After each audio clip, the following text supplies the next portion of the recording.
பாஜக எதிர்ப்பை இன்னும் தீவிரப்படுத்தியிருக்கு அதிமுக. அண்ணாமலையெல்லாம் மிக கடுமையாக விமர்சிக்கிறாங்க அதிமுக முன்னாள் அமைச்சர்கள். ஆனால் ஆளுநரை தனியாக பார்க்குறாங்க. ஆனால் பாஜக அரசு என்ன சொல்லுகிறதோ அதை தான் ஆளுநர் செய்கிறாருன்னு திமுக பார்க்கறது, கூட்டணி கட்சிகள் பார்க்கறது. அதனால அவங்க புறக்கணிக்கிறாங்க. ரெண்டை எப்படி பார்க்குறீங்க? இல்லை, முதல்ல நம்ம முக்கோண அரசியலில் இருக்கோங்கிறத புரிஞ்சுக்கணும். ஒரு பக்கம் திமுக அது தன்னுடைய தனித்தமிழ்நாட்டினுடைய கோரிக்கைகள் இன்னும் அப்படியே இருக்குன்னு சொல்லக்கூடிய வகையில் ஒரு இடத்துல இருக்குது. இன்னொரு பக்கம் பிஜேபி, அது இந்தியா என்பது ஒரு பேரரசு அப்படிங்கிற அடிப்படையில் இருக்குது. அதிமுக தெள்ளத் தெளிவாக இந்த கூட்டணிக்கு முன்னாடி இந்த கதவு திறந்தது ஜன்னல் திறந்ததெல்லாம் பற்றி எனக்கு கதையே இல்லை.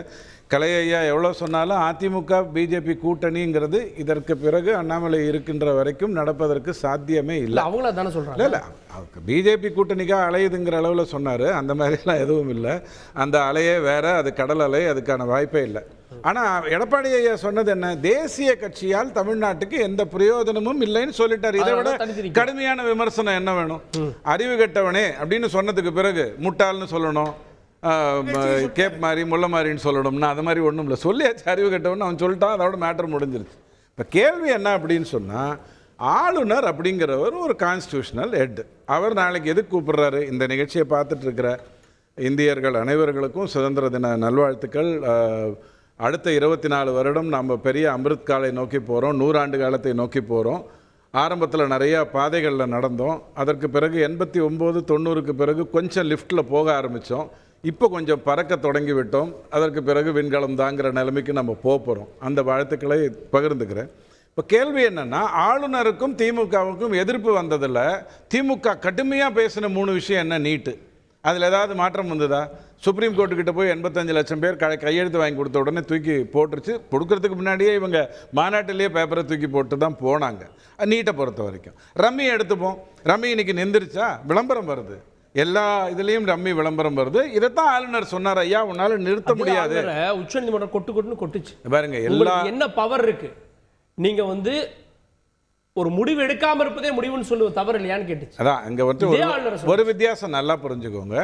ஒரு மசோதாவை நிறுத்தி வைப்பதற்கு விமர்சனமும் அந்த மசோதாவை ஆதரிப்பதற்கான விமர்சனத்துக்கும் நிறைய வித்தியாசம் இருக்கு. எந்த மசோதாவையும் ஏன் நிறுத்தி வைக்கிறீங்கன்னு தான் சுப்ரீம் கோர்ட் கேட்டுச்சே ஒழிய ரம்மியை ஏன் நிறுத்தலை, ஏன் எல்லாரும் செத்து போகிறாங்களே சீக்கிரம் நிறுத்துங்க அப்போ தான் தமிழ்நாட்டில் ரம்மி நிற்கும்னு நீதிமன்றம் சொல்லலை. ஏன்னா அதுக்கு நல்லா தெரியும் அவர் பவர் ரோல் என்னவோ அதை மட்டும் ப்ளே பண்ணும், ஓவர் ப்ளே பண்ணக்கூடாது. பாருங்க, நான் திரும்பவும் கேட்குறேன், அவருடைய பவர் அவர் ப்ளே பண்ணுறாரு, கொஞ்சம் இன்வெர்டர் வச்சிருக்காருன்னு வச்சுப்போம். நீங்கள் போய் சாதித்தது என்ன? அடிப்படையில் ஒன்று நீட்டில் ஏதாவது மாற்றம் வந்ததா? இல்லை. யூனிவர்சிட்டியில் நான் தான் தலைவராக இருப்பேன் அப்படின்னு ஸ்டாலின் ஐயா சொன்னது எங்கேயாவது ஏதாவது ஒரு யூனிவர்சிட்டியில் நடந்ததா? அதுவும் இல்லை. ஸோ ஆளுநரை எதற்காக கடந்த 2 வருடமாக நீங்கள் விமர்சித்து வந்தீங்களோ அதில் எதுலேயுமே எந்த கயத்தையும் நீங்கள் தாண்டி குதித்து ஓடி போகலை. ஆனால் எனக்கு ஆச்சரியமாக இருக்கிறது என்னென்னா, ஆளுநர் உட்காந்து கூட்டணி பேசுவார் அப்படின்னு நீங்கள் நினைக்கிறது மிக ஆபத்தான ஒரு விஷயம். ஏன்னா ஆளுநர் கூட்டணி பேசினார்னா 3 சீட்டு கூட கிடைக்காது. ஸ்டாட்டிஸ்டிக்ஸ் எல்லாம் பேசினார்னு வைங்க, யாருக்கும் சில கட்சிக்கெல்லாம் சீட்டே கிடைக்காது. அவரெல்லாம் அதே ஆளுநர் கூட்டணி இல்லை பேச மாட்டாருங்க. மாநில அரசியல் பேசுறது இல்லை. பாருங்க, அரசியல்வாதிகள் பேசுறது இல்லையா? அரசியல் வேற, ஆளுநர் டெல்லிக்கு பல செய்திகளை கொண்டு செல்வது இல்லையா? அரசியல் வேற, ஆட்சியல் வேற, தேர்தல் வேற. இது மூணுத்தையும் நம்ம நல்லா புரிஞ்சுக்கிறது நல்லது. தேர்தல் போது சில பேர் சேர்ந்துப்பாங்க, அரசியலில் சேரவே மாட்டாங்க. ஆட்சியில் சிலதை எதிர்க்காம அது 3 வெவ்வேறு கோணம். அந்த 3த்தையும் நம்ம லிங்க் பண்ணவே கூடாது. எனக்கு தெரிஞ்சு ஆளுநர் இன்னைக்கு வரைக்கும் எந்த இடத்துலையுமே அரசியல் கூட்டணி சார்ந்த கருத்துக்களோ விஷயங்களோ அவர் பேசவே இல்லை. அவர் திராவிடம்ங்கிறத ஒரே மாதிரி தான் பேசிக்கிட்டு இருந்தார். திராவிடம் காலாவதியானது அப்படிங்கிறத தான் அவர் திரும்ப திரும்ப சொன்னார். எந்த ஒரு விஷயத்திலையும் அவர் இந்த கூட்டணிக்குள்ளே வரல. ஆட்சியலுக்கும் அரசியலுக்கும் வித்தியாசம் தெரிந்தவர் அவர். அதுதான் ரொம்ப முக்கியம். நம்ம விமர்சிக்கும் போது இது அரசியல் சார்ந்த விமர்சனம், இது ஆட்சியல் சார்ந்த விமர்சனம்னு நம்ம தெரிஞ்சுக்கிட்டு பேசணும். ஆளுநரை பொறுத்த வரைக்கும் இது 3த்தையும் சொன்னார். பிரயோஜனம் இல்லைங்க, இதை அனுப்பிச்சாலும் வேஸ்ட்டுங்கன்னார். இல்லை அனுப்புங்க. என்னாச்சு? 2 போய் குடியரசுத் தலைவர்கிட்ட இருக்கு. நீங்கள் போராட்டம் நடத்துனீங்களா? ஒரு பேச்சுக்கு சொல்கிறேன், இந்த 2ம் குடியரசுத் தலைவர்கிட்ட தானே இருக்குது, யூனிவர்சிட்டியும் நீட்டும். நீங்கள் போராட்டத்தை அறிவிக்க வேண்டியதானே? ராஷ்டிரபதி பவன் ரொம்ப பெரிய இடமாச்சு. பிரதம மந்திரி வீட்டுக்கு முன்னாடி போராட்டம் நடத்துறதுக்கு பதிலாக ராஷ்டிரபதி பவனில் நடத்தினீங்கன்னா இன்னும் பிரம்மாண்டமாக இருக்குமே, பிபிசியில் ஒளிபரப்பாகுமே. ஏன் பண்ணலை அப்படின்னு சொன்னால் வெறும் வெற்று அரசியலுக்காக, வெறுப்பை உமிழ்வதற்காக பிஜேபி மேலேயோ ஆளுநர் மேலேயோ ஒரு கருத்துக்களை தெரிவித்துக் கொண்டு வரீங்க. பிரிவினைவாதத்தை திரும்ப திரும்ப வலியுறுத்துறீங்க. சாதி கொடுமை தமிழ்நாட்டில் மிக மோசமாக இருக்கு. இன்னும் ரெண்டு விஷயம் சின்னதாக லீடு மட்டும் கொடுத்துட்றேன். இதெல்லாம் நாம் பேசிட்டு இருக்கும்போது அண்ணாமலை ஐயா அதே நித்தி ஆயோக் பற்றி இன்னைக்கு பேசுகிறாரு. நித்தி ஆயோக்கில் பற்றி ஐயோ தமிழ்நாடே பாராட்டி விட்டது, பெரிய விளம்பரம், பக்க விளம்பரம்லாம் வந்துச்சு. ஆனால் அவர் என்ன சொல்கிறாரு, இல்லையா நித்தி ஆயோக்கில் சொல்லியிருக்கு 500 MQ வாட்டர் வேணும். இந்தியாவிலே இன்றைக்கி ஆந்திராலையும் தமிழ்நாட்டிலையும் தான் அது வந்து ரெட் அலர்ட்டில் இருக்குது. 2050 ஆந்திரா கூட தப்பிச்சு வந்துடும். தமிழ்நாடு வந்து அந்த ரெட் அலர்ட்டை தாண்டி வராது. 316 ஆறுகளை பார்த்துருக்காங்க. 316 ஆறுகளை பார்க்கும் பொழுது அதில் 4 ஆறுகள் தமிழ்நாட்டில் தான் ரொம்ப மோசமான நிலையில் இருக்குது. தாமிரபரணியை தவிர வேறு எந்த ஆற்றிலையும் உங்களுக்கு நல்லது நடக்க போறது இல்ல. இப்படி பல விஷயங்களை அவர் பேசிக்கிட்டு இருக்காரு. ஆனால் நாம என்ன பண்றோம், அதிமுக போறது சரியா திமுக போகாத சரியாங்கிறத பேசுறோம். இது முதல் முறையாக இருந்தால் அது விவாதமா வரலாம். திமுகவை பொறுத்த வரைக்கும் ஆளுநரை 2 விதமா பார்க்கும். ஆட்சியில் இருக்கும்போது ஆளுநரே வேற, ஆட்சியில் இல்லாத போது ஆளுநரே வேற. ஆட்சியில் இருக்கும்போது அவர் தேவையில்லாத போஸ்ட் பாக்ஸ், ஆனால் ஆட்சியில் இல்லாத போது அவர் போஸ்ட் ஆஃபீஸு, போஸ்ட் மாஸ்டர், எதுக்கு எடுத்தாலும் அவர்கிட்ட தான் போவாங்க.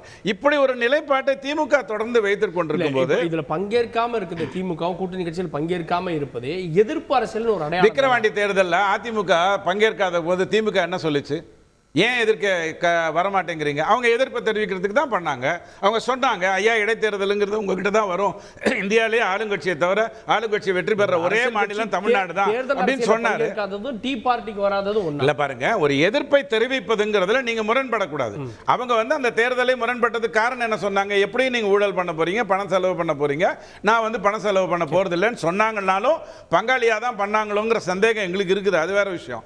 அதே மாதிரி நீங்க புறக்கணிக்கிறீங்களா, அவங்க போறாங்களா, அதையே விமர்சன பார்வையா பார்க்குறீங்க. நீங்க புறக்கணிக்கிறது தப்பு. அங்க போய் பேசுங்க. டீக்கு பார்ட்டியில் என்ன பேச போறீங்க?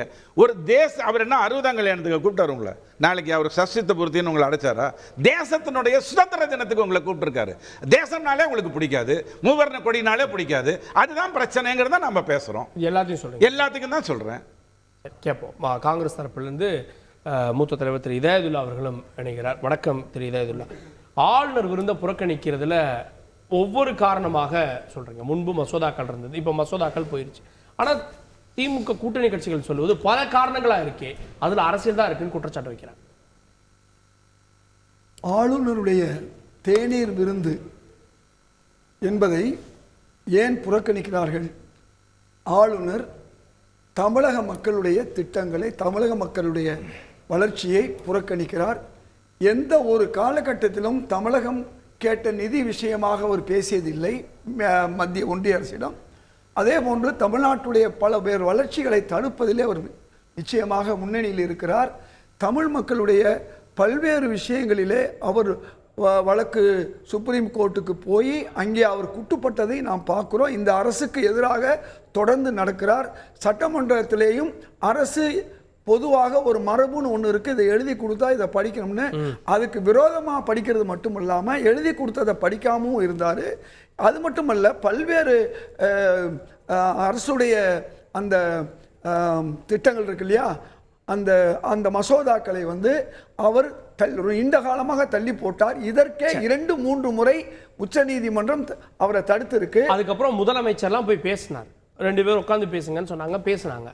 ஆனா இப்போது புறக்கணிப்பதுக்கு என்ன புது காரணம் இருக்கு? அதே காரணம், அதே இதுதானா? பேசின பிறகுதான் இன்னும் வேகமா என்ன சொல்றாருன்னா, உங்க மாநில தலைவர் உங்களுடைய போஸ்டிங் காலம் வேலிடிட்டி பீரியட் முடிஞ்சிச்சு, உங்களை வந்து புதிதாகவும் வந்து திரும்ப அப்பாயிண்ட் பண்ணல, அதனால நீங்க நடத்துறது செல்லாதுன்ற மாதிரி சொல்றாரு. இந்த காரணம்லாம் ஏற்புடையதா? நான் என்ன சொல்ல வர்றேன், பல காரணங்கள் இருக்கலாம். இது இன்னைக்கு சொன்னது ஏற்கனவே தேநீரை புறக்கணிக்காம இருந்த எந்த அரசுமா இருந்திருக்கா?